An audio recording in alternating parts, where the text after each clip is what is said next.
Students, आज हम लोग डीएलएड फर्स्ट ईयर की क्लास को पढ़ रहे हैं। डीएलएड फर्स्ट ईयर की जो क्लास हम लोग पढ़ रहे हैं सेकेंड सेम, उसमें जो हमारा विषय है वर्तमान भारतीय समाज एवं प्रारंभिक शिक्षा। ये हम लोग आज गुरुवार, शुक्रवार, शनिवार 3 दिन हम इस चैप्टर को पढ़ेंगे। ये हमारा जो चैप्टर है जीन जैक्स रूसो, हम वेस्टर्न कल्चर के लोग पढ़ रहे हैं। तो जो वेस्टर्न फिलोसोफर जो हैं, दार्शनिक हैं, उनके बारे में पढ़ेंगे। आज हम लोग रूसो के बारे में पढ़ेंगे, फिर प्लेटो के बारे में पढ़ेंगे, फिर हम लोग जॉन डीवी के बारे में पढ़ेंगे।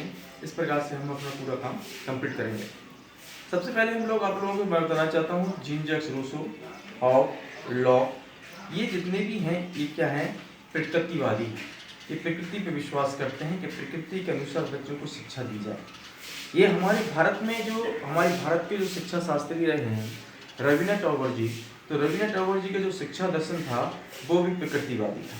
उन्होंने प्रकृतिवादी इसकी बात की है कि प्रकृति के अनुसार बच्चों को शिक्षा दी जाए और बच्चों को खुला छोड़ दिया जाए, बच्चों को अपने हिसाब से करने की सीखने की बात की जाए, बच्चे खुद करके सीखें, जिज्ञासी बनाया जाए, सृजनात्मक बनाया जाए, बच्चों को इस अनुसार बनाया जाए जिससे बच्चे का विकास हो सके।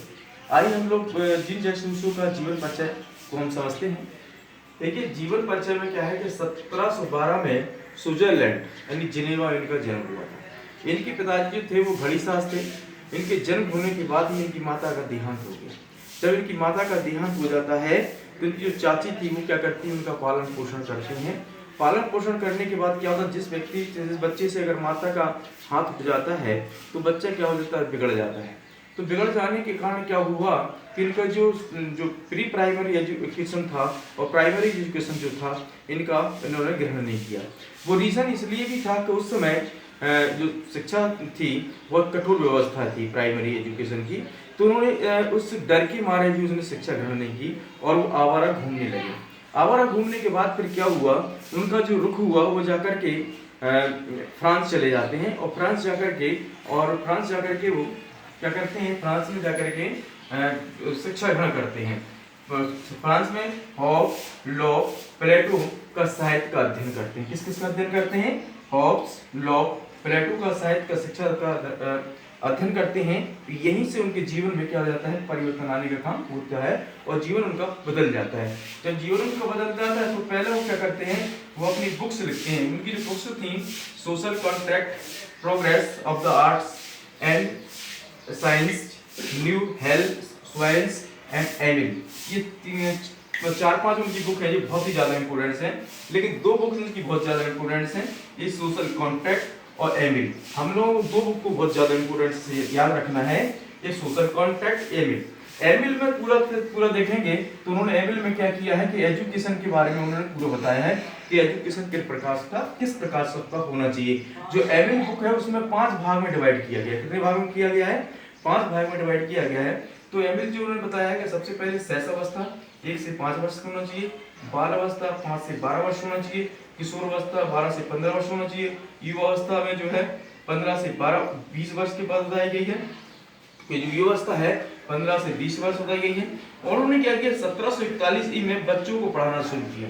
1741 में उन्होंने बच्चों को पढ़ाना शुरू किया और 1778 में क्या होती है, उनकी मृत्यु हो जाती है। देखिए, जो जीन जैक्स रूसो हैं वो राजनीतिक थे और समाज सुधारक भी थे और शिक्षा सुधारक थे। वो उनका कहना ये था कि बच्चों 12 साल तक बच्चों को शिक्षा मतलब प्री प्राइमरी एजुकेशन नहीं देना चाहिए। 12 साल के बाद बच्चे को पढ़ना चाहिए। बच्चा अगर जो काम कर रहा है उसको टोकना नहीं चाहिए। अगर वो गलत काम कर रहा है तभी उसको टोकें, अगर वो सही काम कर रहा है उसको टोकने का काम नहीं करना चाहिए। जिससे क्या होता है, उसका विकास रुक सकता है, उसको करना चाहिए। तो कहते थे कि बच्चे के ऊपर एक जबरदस्ती कोई चीज़ थोपना नहीं चाहिए कि आप जबरदस्ती उसको कोई चीज़ थोप दो कि आप जाकर के डॉक्टर बनिए, ये करिए वो करिए, ऐसा नहीं करना चाहिए। क्योंकि बच्चे की जो स्वतंत्र छोड़ो उसको, बच्चा जो चाहे वो खुद कर सकता है और अपना डिसीजन खुद ले सकता है, जिससे कि उसका ऑल ओवर विकास हो सकता है। जीन जैक्स रूसो जो थे प्रकृतिवादी थे। वो कहते थे कि प्रकृति की ओर लौटो।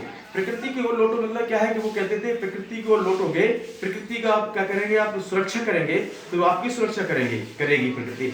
अगर आप प्रकृति की सुरक्षा नहीं करेंगे तो वो आपका विनाश कर देगी। इसलिए क्या है कि रूसो को सबसे ज्यादा प्रकृतिवादी माना जाता है। दूसरा वो क्या है कि वो प्रजातांत्रिक, अगर हम कह रहे हैं वर्तमान में प्रजातांत्रिक की जो व्यवस्था है, प्रजातांत्रिक व्यवस्था है तो प्रजातंत्र के पिता रूसो को ही माना जाता है। तो सबसे पहले डेमोक्रेसी की बात उन्होंने की थी कि डेमोक्रेसी में उन्होंने ये कहा था कि हर व्यक्ति अगर डेमोक्रेसी होगी तो हर व्यक्ति क्या है अपने बच्चों अपना अधिकारों की बात कर सकता है। इसलिए प्रजातंत्र की बात सबसे पहले अगर बात करने वाले जो हैं अगर उनको पिता अगर माना जाता है तो रूसो को ही माना जाता है।